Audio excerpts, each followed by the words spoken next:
Nevisian Murphy Walwyn is among the pantheon of greats who have played in the Bradford Premier Cricket League in Yorkshire, England.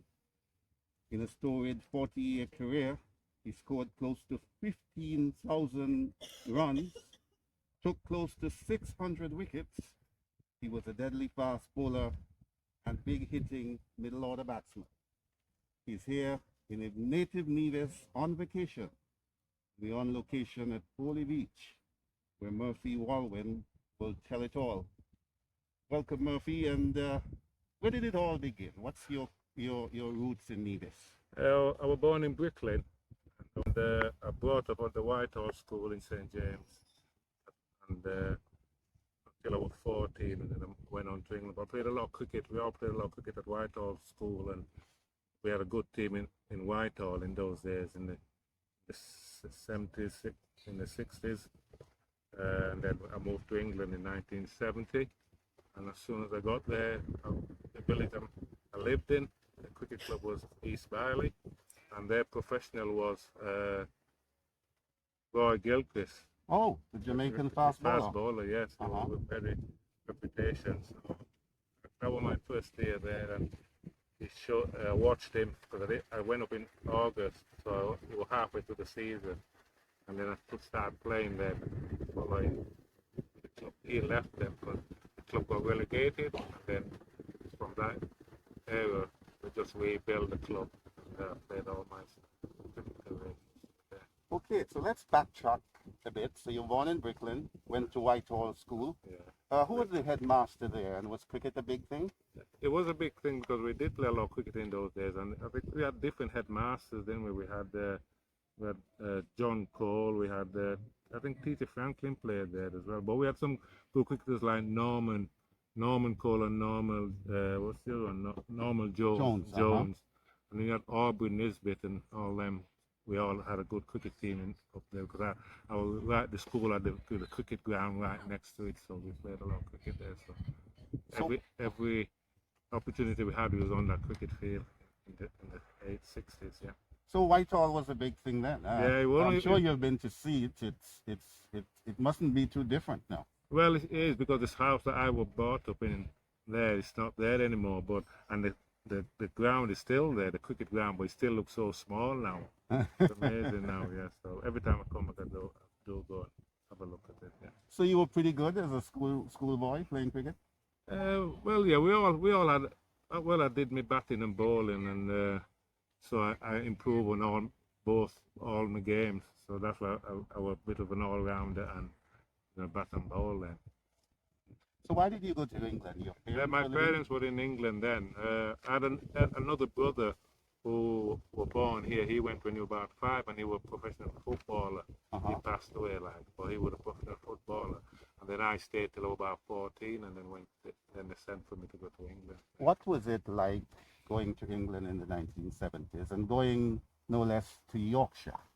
Well, it was a big thing for me, and I was excited because I didn't really know my parents, because they went. My dad went before I was born, and which a lot of other people happened here, because in those days a lot of people wanted to go to England and to have a better life and work and all that, more work. And my mother went just after I was born, so I didn't really know my mother, and I didn't really know my other brothers and sisters that were born there, you see, until when I got there.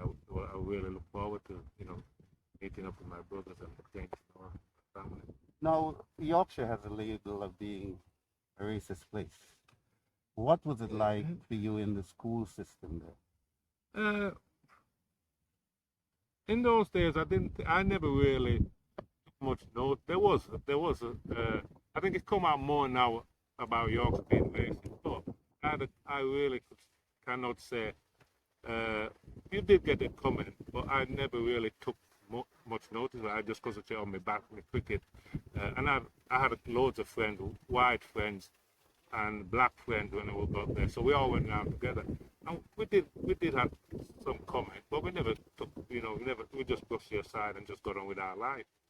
And was the cricket structured in the school system? You had coaches, academies, things like that? We had a little bit, no, it wasn't that structured really. We just, when I went there, I used to go to school nets and the young under 17 nets, and we had some good coaches, and they just let me get on, get on with my game and play my shots and bowl quick and so those nets, a lot of good Yorkshire cricketers came out of those nets, like Neil Hartley, Kevin Sharp, and a lot more Moxon and all. Look, they came out of those nets that we used to go to and Ashley Metcalf. There's a lot, and Richard Ellingworth, who does umpiring now on the national thing. We were all in those, so same came through together.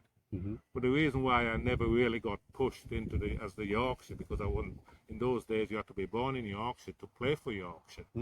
So I never really got the opportunity, and they always come back to me and said, you should have been playing for Yorkshire. You're the best cricketer that's never played for Yorkshire in that area. Well, no less a person than John the Dentist Maynard, who I'm sure you know. He lives in England. And he told me just this past weekend that if it were not, well, he didn't give that explanation, but he used the racist card, you would have become the first black player to play for Yorkshire. But you said it had to do with being born Being born in Yorkshire. So I never really put that against or stopping me. I mean, the club that I played at, when I went there, and I lived there as well, they've been great to me. I've been good for the club and the village I lived in, and they've been good for me. You see, so I have no quarrels about that. You see, and as I played in the Bradford League, only maybe twice I ever come across a racist comment while I was playing. That's in all this time I played. So I cannot say that. I know it is there, but it's how I preserve myself. When I play, I get on with everybody. I play the game hard and I played fair, and I enjoy my cricket, and I get the respect from a lot of people who I played with all the years I've been there. Now, you made your breakthrough in 1971 at age 15. Tell us about that. Yeah, my first game, like I said, 71, Roy Gilchrist were playing then, and the club was struggling then, and I made my first team debut against Butcher St. Lawrence, and Roy Gilchrist played that game. And I remember he gave me first pair of batting gloves, first pair of pads, and a bat. Now he said this was one of Frank Warren's bat. He said, and I had that for years and years. What a devil! And lads used to give. They were well known in the Bradford League, because I was only like 15, and I used to hit this ball with this bat. Ball used to go straight out of ground, and unbelievable. I had it for years, and so I just got on with my game, and I've no regret. I know I didn't make it at the county level, but I've made loads of friends, and I've played represent Yorkshire. Even now, I'm captain of the Yorkshire over 60s, and I've been to Australia with the England over 60s. I tour with them, and I'm hoping to go again in September when I get back. Now, was it the bat or was it Murphy? How good were you? People always ask me that question and says you were quick and all that, but I never really analysed myself in that way. I always challenge myself when I go out to bat, concentrate on my game, and I challenge myself against the bowler, and that's all I ever did. You see, I'm in the Bradford League. I think you've seen I've scored the fastest 50, the record, so many times, and all 10 wickets twice. But I just go out and bat, and like we did here when we played at Whitehall.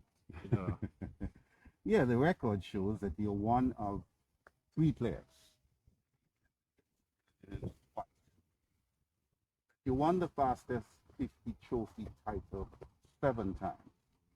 And in 1985, you lifted the Sir Larry Constantine all-rounder trophy. Quite some accomplishment. Yes, in the Priestley Cup. I think I've got the record. I played in 13 Priestley Cup finals. I think that's a record for the Bradford League. And, well, the Larry Constantine trophy, was he living and playing in that vicinity? He wasn't living, no. He wasn't. Lancashire? No, I don't know where that, I think that was living, he wasn't living when I won it, but yeah, I think that's what come from that area, yeah.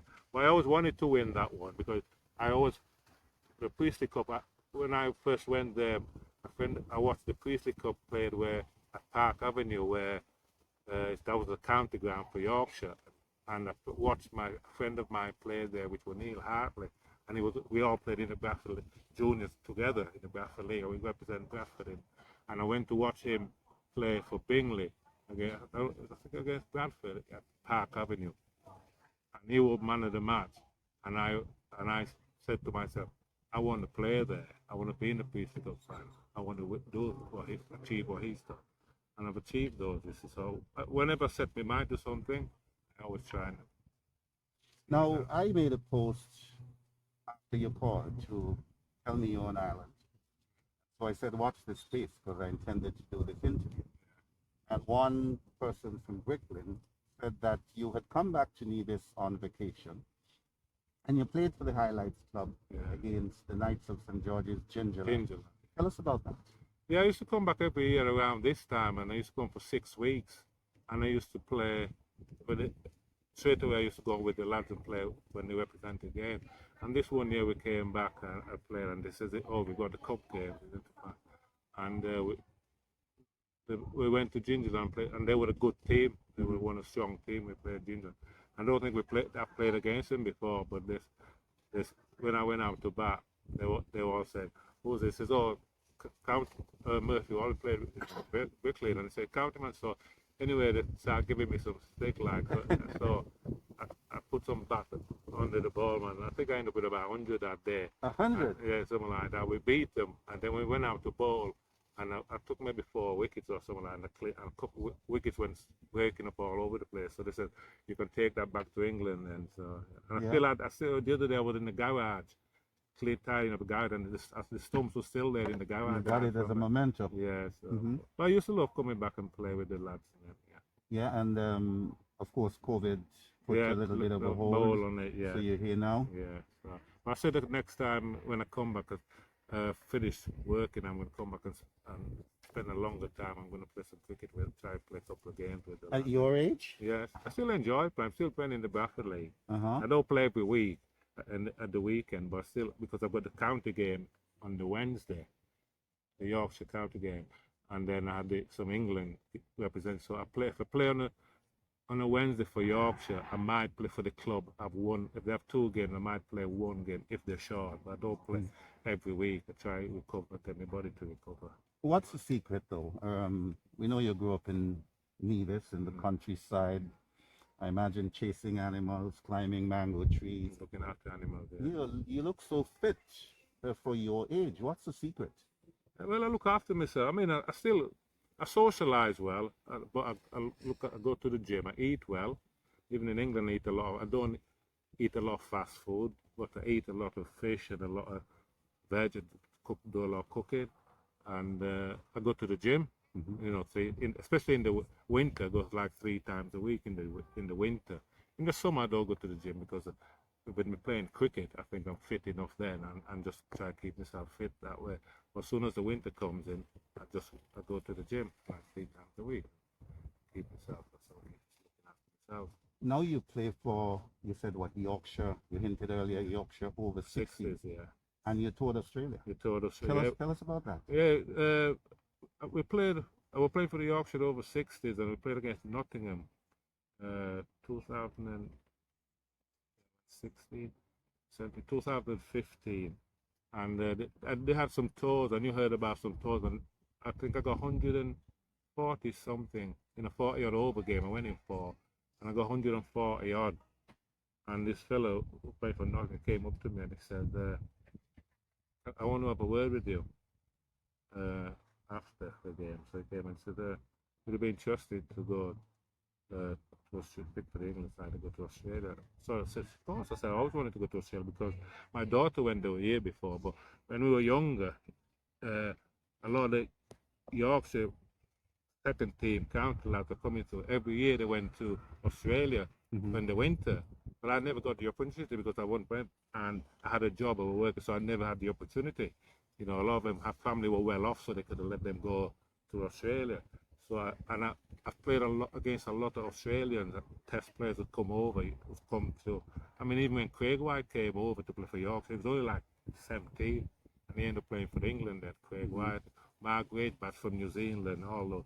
Made great friends, and a few Australians as well, so I always wanted, when the opportunity came, I took it, and I loved every minute of it. Now, you averaged 44 on that tour. Yes. Was it going all the way around Australia or just playing in a particular state? No, we travelled from Sydney right up to Adelaide, We played in Melbourne, Canberra. We did about so many thousand miles for a month traveling. It's unbelievable, yeah. But I loved every minute of it. And like I said, I went and I just played. We played and traveling. I just enjoyed. I didn't go out. We didn't go out. Lad was saying, didn't go out that night. No, I didn't go out. We played cricket and we came back to the hotel and rest and we're off again and enjoy it. Because it put my mind to it, something I wanted to do. It was something I always able to play cricket 7 days a week and I enjoyed it. You say you might be going back? Yeah, we should have gone back in 2019 for the World Cup, but because of COVID, it's been put back. So they just rang me just before I came away. They're thinking they want to try and plan it for September of this year. For 2 weeks, just stay at one place and play for 2 weeks. But some of the lads are arguing, say, because that's part of us, that's cutting into our season over here, where our county will be going to the business part of our county cricket. Yeah, so I'll wait and see. But they came over twice, and I played in every test match there as well. So wow. I've won the Ashes like 3 times. We call it the Grey Ash, but the Australia.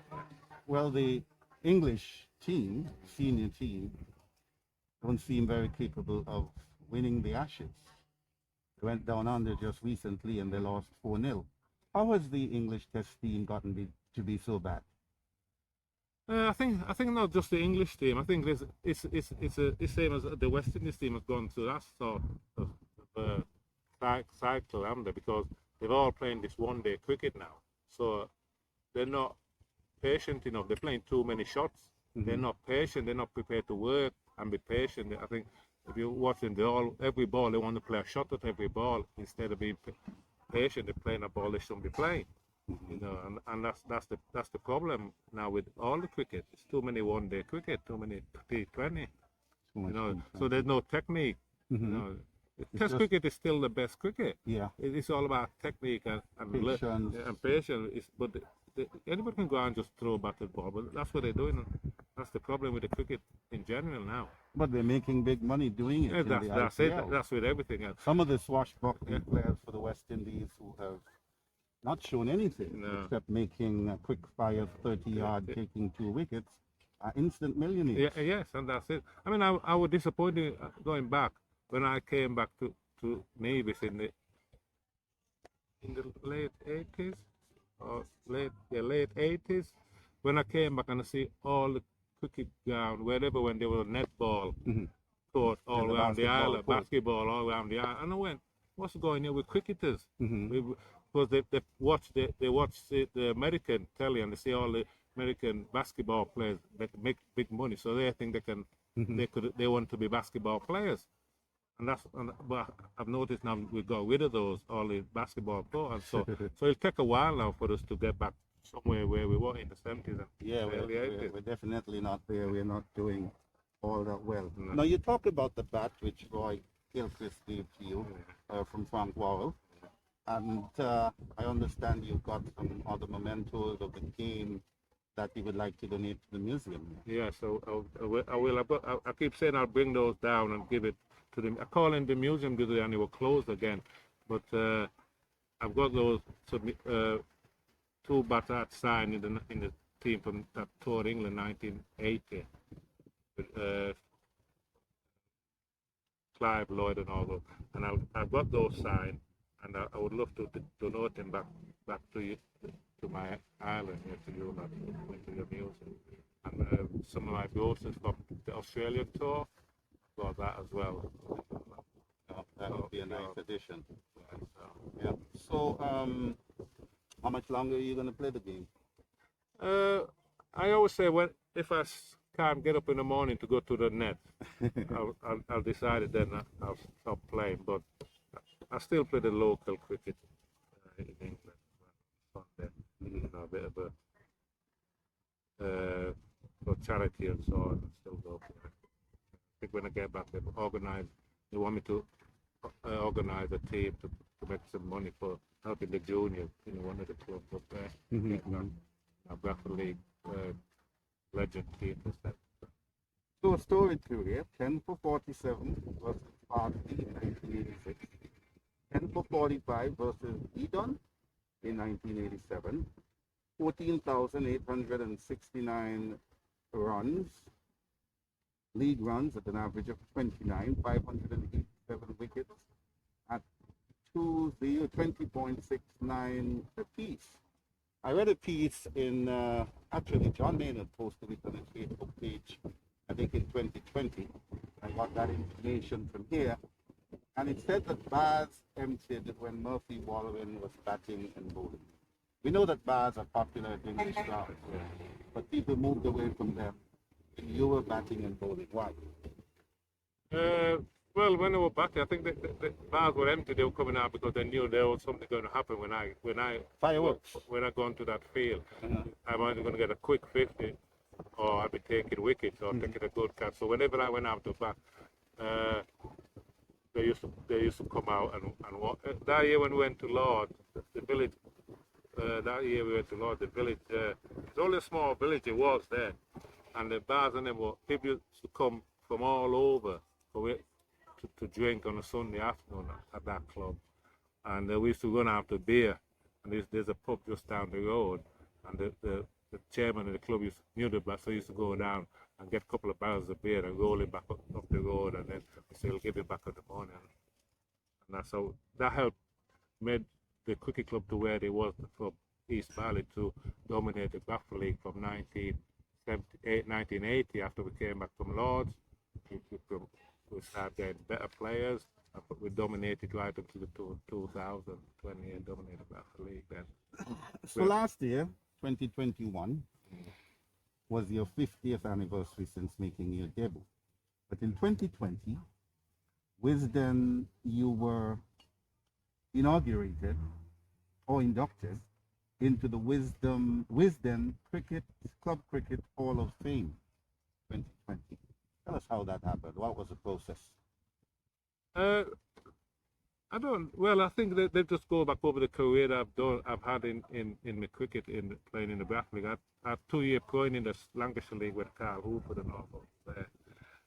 And I think that just goes back on what I've achieved and what I've done in my cricket career.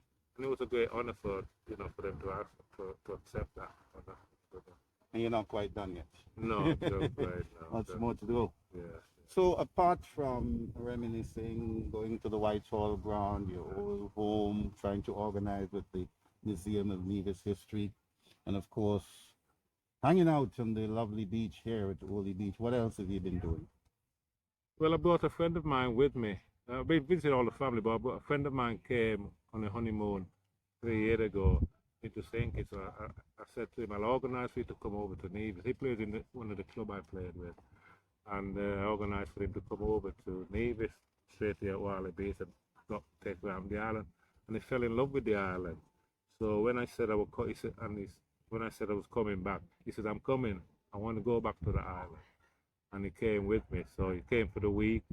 And first week I've been here, I've just been taking him around with another friend of mine, showing him all the nice places. And I'm sure he'll be back next year. I do a lot of stuff like that, try to promote the island. When a few years ago I brought a group for my cricket club here, and for 3 weeks, stay and take them around the island, and they all want to come back. And I try to promote my island as much as I can for Ireland in England. Truly an ambassador. Yeah. Not only for the sport of cricket, the article says that you played the game in the right spirit, and of course, a promoter of the island from Brooklyn Village, Nevisian, Murphy Walwyn, who've done it all. Premier cricket. Thank you, mate.